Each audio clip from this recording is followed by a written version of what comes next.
আসসালামু আলাইকুম, আমি সাকিব। আজকে নিয়ে আসলাম কবুতরের বাচ্চাকে কিভাবে ট্যাগ পরাবেন। দেখতে পাচ্ছেন আমার হাতের ট্যাগ, এটা আমি বাচ্চাকে ডান পায়ে পরাবো। তো ফার্স্টে 3 আঙ্গুল দিব।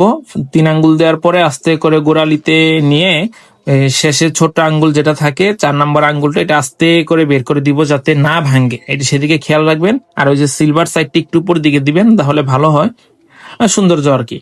তো এটা দিচ্ছি হলো আমার ওই যে পাল্লার কবুতর গুলো আমি চিনতে পারার জন্য, বোঝার জন্য কে কত নাম্বারের বাচ্চা। আসলে আমার একটু মনে থাকে কম, তো মানে নজরে আর কি তদারকি করতে আমি এই বাচ্চাকে আমি দিলাম। মাশাল্লাহ, আমার বাচ্চা খুব রুষ্টপুষ্ট, খুব ভালো। দোয়া করবেন সবাই আমার এই বাচ্চার জন্য। আসলে এটা খুবই সহজে পড়ানো যায়। অনেকে ভয় পায়, ঘাবড়ায়, কিন্তু আসলে ভয়ের কোনো কারণ নাই। ভয়কে জয় করতে হবে, চেষ্টা করলেই উপায় হয়। ঠিক আছে, দোয়া করবেন সবাই আমার জন্য এবং আমার কবুতরের জন্য, এই পেয়ারের ভালো রেজাল্ট।